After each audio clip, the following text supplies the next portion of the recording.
আসসালামু আলাইকুম এভরিওয়ান, কেমন আছেন সবাই? আশা করি আল্লাহ তাআলার অশেষ রহমতে সবাই খুব ভালো আছেন। আলহামদুলিল্লাহ, আমিও ভালো আছি। স্বর্ণাজ কিচেনে সবাইকে আরও একবার ওয়েলকাম করছি নতুন একটি রেসিপি দেখার জন্য। আজকে শেয়ার করব ফ্রোজেন পদ্ধতি সহ আলু সিঙ্গারা বা সবজি সিঙ্গারার রেসিপি। এভাবে করে সিঙ্গারা তৈরি করে একেবারে দীর্ঘদিন কিন্তু সংরক্ষণ করে রেখে খেতে পারবেন। তাই আজকের ভিডিওতে একেবারে পুরোপুরি ফ্রোজেন পদ্ধতিটা আমি দেখিয়ে দিয়েছি। এখানে প্রথমেই হচ্ছে কিছু আলু এবং গাজর ছোট ছোট করে কেটে নিয়েছি। আলু সিঙ্গারা তৈরি করার ক্ষেত্রে আমি সবসময় একটু গাজর দিয়ে থাকি, আর এই গাজরটা দেওয়ার ফলে মনে হয় সিঙ্গারার টেস্টটা আরও 2 থেকে 3 গুণ বেড়ে যায়, আমার কাছে এমনটাই মনে হয়। তো এগুলো এখন আমি সাইডে রেখে এপাশে হচ্ছে সিঙ্গারা তৈরি করার জন্য ডোটা রেডি করে নেব। তো প্রথমে একটা বোল নিয়েছি এবং সেই সাথে মেজারমেন্ট কাপ মেপে এখানে আমি 5 কাপ ময়দা নিয়ে নিচ্ছি। আমি এখানে তীর ময়দাটা ব্যবহার করছি। আসলে আমার একটা অর্ডার আছে, তো সেই অর্ডারের জন্য আমাকে 20 পিস আলু সিঙ্গারা রেডি করতে হবে। তো এজন্য আমি সেই আন্দাজ মতো এখানে 5 কাপ ময়দা নিয়েছি। স্বাদ মতো লবণ দিলাম, মানে 5 কাপের জন্য এখানে 1 চা চামচ উঁচু করে 1 চামচ লবণ দিয়েছি, 1 টেবিল চামচ চিনি দিয়েছি এবং উঁচু করে 1 টেবিল চামচ দিয়েছি এখানে কালো জিরা। আর মেজারমেন্ট কাপের যে বড় কাপটা আছে 250 ml ওই কাপটার অর্ধেক পরিমাণ দিয়েছি এখানে রান্নার রেগুলার তেল। তো দিয়ে এবার সব কিছুকে হাতের সাহায্যে খুব সুন্দরভাবে ময়াম করে নেব। এটা হয়তোবা আমরা কম বেশি সবাই জানি যে যে কোনো ভাজা পোড়া আইটেমের ক্ষেত্রে ময়াম দেওয়াটা কতটা পরিমাণ জরুরি, আর সিঙ্গারার ক্ষেত্রে কিন্তু অনেকটা বেশি জরুরি। যত ভালোভাবে ময়াম দেওয়া হবে কিন্তু তত সিঙ্গারাগুলো খাস্তা হয়ে থাকে। তো এদিকটা মাথায় রেখে আপনারা ময়ামটা ভালোভাবে দেবেন। তো এখানে এখন নর্মাল পানি দিয়ে আমি হচ্ছে ডো রেডি করে নিচ্ছি। অল্প অল্প করে পানি অ্যাড করছি আর হাত দিয়ে খুব সুন্দরভাবে মেখে নিচ্ছি।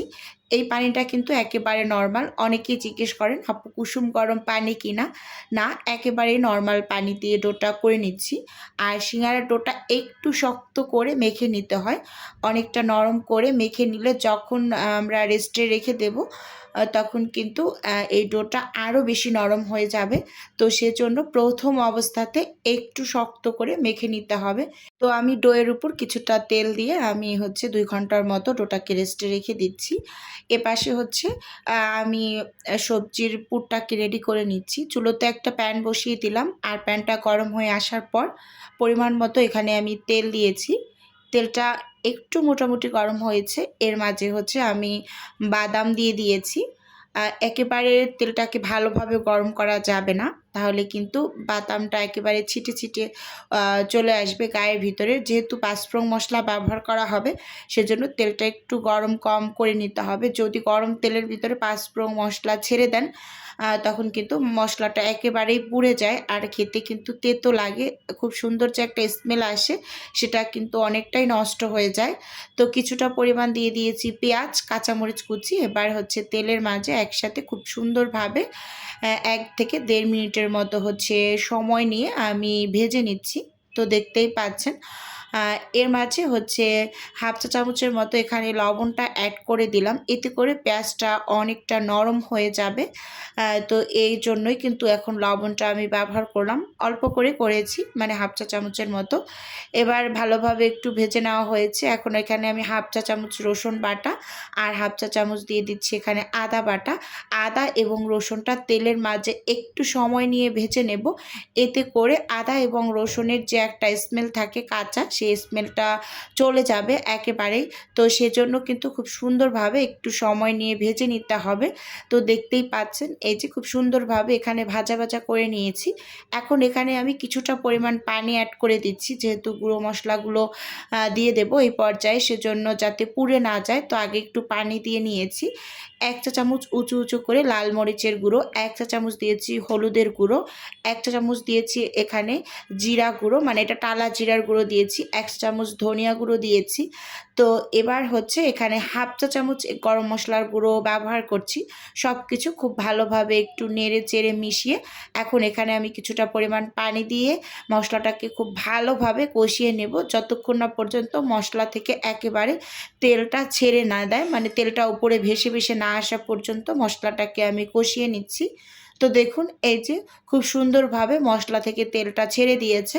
তো এবার হচ্ছে আমি সেই ধুয়ে রাখা আলু এবং গাজর দিয়ে দিলাম, দিয়ে খুব ভালোভাবে এই মশলার সাথে নেড়ে চেড়ে মিশিয়ে নিচ্ছি। এভাবে করে যদি আলু সিঙ্গারাটা তৈরি করেন, এটা খেতে মাশাআল্লাহ দুর্দান্ত হয়। আপনারা এই রেসিপিতে অবশ্যই বাসায় একবার হলেও ট্রাই করে দেখবেন। আশা করি আপনাদের কাছেও ভীষণ ভালো লাগবে। তো এখানে হচ্ছে 1 কাপের মতো আমি পানি দিয়ে দিলাম। তো এই পানিটা দিয়ে এই আলু এবং গাজরটাকে একটু কষিয়ে নেব, মানে 60% মতো আমি কষিয়ে নেব। এই যে 3 থেকে 4 মিনিটের মতো আমি ঢাকনা দিয়ে ঢেকে রান্না করে নিয়েছি।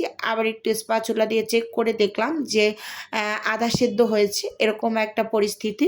তো এখানে এখন হচ্ছে আমি 2 কাপ পানি দিয়ে একেবারে পুরোপুরি রান্নাটা শেষ করব। এই পর্যায়ে আমি একটু লবণটা চেক করে নিয়েছি, যেহেতু আমি এখানে স্বাদে ম্যাজিক মশলা অ্যাড করছি। একেবারে লবণের পরিমাণটা ঠিকঠাক আছে কিনা, যেহেতু লবণ একটু কম করে দিয়েছি এটার কারণেই। এখন এখানে 1 প্যাকেট স্বাদে ম্যাজিক মশলা দিয়ে ঢাকনা দিয়ে ঢেকে আমি একেবারে পুরোপুরি রান্না করে নিয়েছি। এই যে হালকা হালকা যখন একটু গা মাখা মাখা ভাব আছে, এই পর্যায়ে ঢাকনাটা খুলে উপর থেকে স্প্যাচুলা দিয়ে আমি কিছুটা পরিমাণ আলু একটু ভেঙে দিচ্ছি।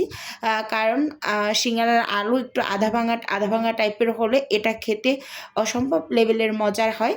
তো আবার গাজরটাকেও একটু চেক করে নিয়েছি যে সেদ্ধ হয়েছে কিনা, একেবারে পারফেক্টলি সেদ্ধ হয়েছে। তো দেখতেই পাচ্ছেন খুব সুন্দরভাবে নেড়ে চেড়ে ভাজা ভাজা করে নেব এখন। তো সবশেষে এখানে এখন আমি অ্যাড করে দেব কিছুটা পরিমাণ ধনিয়া পাতা কুচি আর কাঁচামরিচ কুচি। এটা সব শেষে ব্যবহার করবেন, তাহলে কাঁচামরিচের খুব সুন্দর একটা স্মেল পাওয়া যায়। এটা অ্যাড করার পর একেবারে চুলো থেকে কিন্তু সাথে সাথেই নামিয়ে নিতে হবে। এখন আমি ঠান্ডা করে নেব নামিয়ে। আর এপাশে যে ডোটা রেস্টে রেখেছিলাম প্রায় 2 ঘন্টা পর আমি ডোটা দেখিয়ে দিলাম আপনাদের কতটা পরিমাণ নরম হয়েছে আগের থেকেও। এবার এই ডোটা থেকে আমি 2টা ভাগ করে অর্ধেকটা পরিমাণ নিয়ে লম্বা একটা ডোর মতো করে নিচ্ছি। দেখুন এবার এখান থেকে ছোট ছোট করে লেচি কেটে নেব। তো এই লেচি দিয়ে কিন্তু আমি সিঙ্গারা তৈরি করে নিব। দেখুন অনেক বড় একটা ডো বানিয়ে নিয়েছি। এই যে চাকুর সাহায্যে কিন্তু আমি ছোট ছোট করে কেটে নিচ্ছি, দেখতেই পাচ্ছেন বেশ অনেকগুলোই হবে। যেহেতু 20 পিস তৈরি করার জন্য আমি ডো করেছি, তো এগুলো কিন্তু আমি আন্দাজ করেই করি, যেহেতু আমার আইডিয়া আছে, আমি টুকটাক পর্যায়ে কাজ করে থাকি। তো এই জন্য সে অনুযায়ী মাপ মতো আমি ডোটা তৈরি করে নিয়েছি। এখান থেকে একটা লেচি নিয়ে লম্বাটে একটা রুটি এখন আমি বেলে নেব। দেখতেই পাচ্ছেন এই রুটিটা কিন্তু সব সময় লম্বা করে বেলে নিতে হয় সিঙ্গারা তৈরি করার ক্ষেত্রে। এটা হয়তো বা আমরা সবাই জানি, এরকম আর কি। তো দেখুন এই যে খুব সুন্দরভাবে কিন্তু আমি রুটিটাকে একটু মোটা করে লম্বাটে করে বেলে নিয়েছি। একটু মোটা করেই কিন্তু বেলে নেবেন, না হয় কিন্তু আবার খাস্তা কম হবে। তো দেখতেই পাচ্ছেন খুব সুন্দরভাবে এই যে মাঝখান থেকে আমি কেটে 2টা ভাগ করে নিয়েছি। তো এক ভাগে আমি মাথার সাইডে কিছুটা পরিমাণ পানি লাগিয়ে এই যে একটা কোণ শেপ করে নিয়েছি। তো এখন এই কোণের মাঝে আমি যে পুরটা রেডি করে রেখেছিলাম সেই পুরটা আমি দিয়ে দিচ্ছি। তারপর কিন্তু খুব সুন্দরভাবে মুখটা লাগিয়ে দেব। তো আসলে এটা কিন্তু মুখে মানে বলে বোঝানোর কোনো কাজ না, একটু ভালোভাবে লক্ষ্য করলেই বুঝতে পারবেন যে পিছন সাইডে একটা ভাঁজ দিয়ে চেপে আমি মুখটা লাগিয়ে দিলাম। এই যে একটা সিঙ্গারা কিন্তু এখানে আমি খুব সহজেই রেডি করে নিয়েছি। আর এটা কিন্তু খুব সহজ একটা ভাঁজ সিঙ্গারার। তো ভিডিওর এই পর্যায়ে ছোট্ট করে নিজের বিজনেসের একটু প্রচার করছি। তো আপনারা তো অনেকে জানেন যে আমার ছোট্ট একটা ফ্রোজেন আইটেমের বিজনেস আছে। যদি কেউ কোনো টাইপের ফ্রোজেন খাবার অর্ডার করতে চান, তাহলে স্ক্রিনে দেওয়া হোয়াটসঅ্যাপ নাম্বারে নক দিলেই কিন্তু আমি A to Z বলে দেব। আর যদি কেউ অর্ডারটি সরাসরি কনফার্ম করতে চান, তাহলে হোয়াটসঅ্যাপ নাম্বারে কল করে অর্ডারটি কনফার্ম করতে পারবেন। এই যে সবগুলোকে বানিয়ে আমি ফ্রিজে রেখে দিয়েছিলাম, ডিপ ফ্রিজে। তারপর এই যে এখন ফ্রোজেন করে নিয়েছি। দেখতেই পাচ্ছেন সবগুলো কিন্তু বরফ হয়ে গিয়েছে। এখন ডেলিভারি দিয়ে দেব। তো সব কিছু রেডি করে নিয়েছি। এখন এই যে সিঙ্গারাটাও কিন্তু প্যাকেট করে নিচ্ছি। তো তো এটা আপনাদের একটু দেখিয়ে দিচ্ছি। এইভাবে করে আপনারা সিঙ্গারা তৈরি করে ফ্রোজেন করে কোনো এয়ারটাইট বক্সের ভিতরে রেখে একেবারে দীর্ঘদিন রেখে খেতে পারবেন। যখন খেতে ইচ্ছে করবে ঝটপট করে বের করে ফ্রিজ থেকে একটু ভেজে নিলেই জাস্ট হয়ে যাবে। তো আজকের ভিডিও বন্ধুরা আপনাদের কাছে ওভারঅল কেমন লেগেছে চাইলে অবশ্যই কমেন্টস করে জানাতে পারেন। আজকে তাহলে এখান থেকে বিদায় নিচ্ছি। আল্লাহ হাফেজ।